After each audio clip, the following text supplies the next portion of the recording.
حضرت یوسف علیہ السلام نے پھر سالوں حکومت کی مصر پر، پھر وہیں ان کی تدفین ہوئی، اور جب تدفین ہوئی تو اختلاف ہو گیا، ہر قبیلہ کہتا تھا ہم نے اپنی طرف یوسف کو دفن کرنا ہے، اس لیے کہ جس طرف ان کو دفن کریں گے خوشحالیاں ہوں گی۔ پھر فیصلہ ہوا کہ سنگ مرمر کے تابوت میں رکھ کے حضرت یوسف کو دفن کیا جائے، اور دفن کرنے کے بعد ایسی جگہ پہ دفن کیا جائے جہاں سے پانی چھو کے گزرتا ہے، تو ان کو وہاں دفن کیا گیا۔ پانی چھو کے گزرتا تھا، لوگ کھیتیوں کو لگاتے تھے اور مصر سرسبز و شاداب رہتا تھا۔ اور پھر حدیث پاک میں موجود ہے، مولا علی شیر خدا رضی اللہ تعالی عنہ فرماتے ہیں کہ نبی کریم علیہ السلام کی بارگاہ میں ایک اعرابی آیا، حضور نے فرمایا کچھ مانگ لو اس دیہاتی سے۔ حضور نے فرمایا ہے آج وہ مائل باتا، اور بھی کچھ مانگ لے۔ تو وہ کہنے لگا حضور آپ مجھے سواری کے لیے اونٹ دے دے۔ حضرت علی کہتے ہیں میں نے کہا ہے افسوس، مانگا بھی تو کیا مانگا۔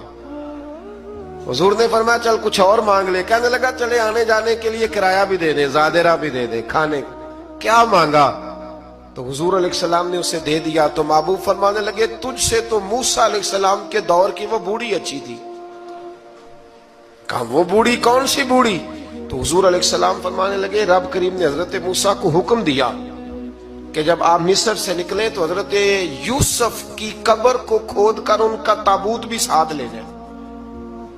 حضرت سیدنا موسیٰ علیہ السلام نے عرض کی مالک وہ کیسے پتہ چلے گا؟ فرمایا وہ تو آپ نے خود ہی پتہ کرنا ہے کہ وہ تابوت کہاں ہے۔ وہ دریا کے اندر تھا۔ کیسے پتہ کرتے کرتے پتہ چلا کہ ایک بوڑھی اماں ہے، اسے پتہ ہے تابوت کہاں ہے۔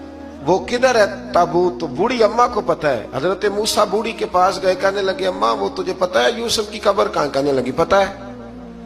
تو کہا اماں پھر بتا دو۔ کہنے لگے مفت میں بتا دوں، نبی کے مزار کا ڈریس اور فری میں بتا دوں، یہ کیسے ہو سکتا ہے؟ تو حضرت سیدنا موسیٰ فرمانے لگے چل قیمت لے۔ طبرانی کی حدیث ہے، حضور بیان فرماتے حضرت موسیٰ کہنے لگے بتا کیا لے گی؟ کہنے لگی مجھے نہ جنت میں وہ والا مکان دلائیں جس کے پڑوسی موسیٰ علیہ السلام ہو، میری اور آپ کی دیوار کٹھی ہو۔ کیا عقیدہ کند؟ اللہ اکبر۔ تو حضرت موسیٰ کہنے لگے چل اماں مہربانی کر جنت مانگ لے، اب تو پڑوس ہی مانگنے لگ گئی ہے۔ تو اب نبیوں کا درجہ تو بڑا ہوگا، تو دینے والا اللہ ہے، میں دعا کرتا ہوں۔ تو کہنے لگی جی ٹھیک ہے، اگر آپ نہیں دیتے تو میں ایڈریس نہیں بتاتی۔ تو حضور فرمانے لگے اس سے تو وہ اچھی تھی۔ حضرت موسیٰ نے عرض کی کہ یا اللہ یہ نہیں بتا رہی تو اب کیا کروں؟ فرمایا موسیٰ وعدہ تو کر لے، مکان میں دے دوں گا، وعدہ کر لے۔ تو حضرت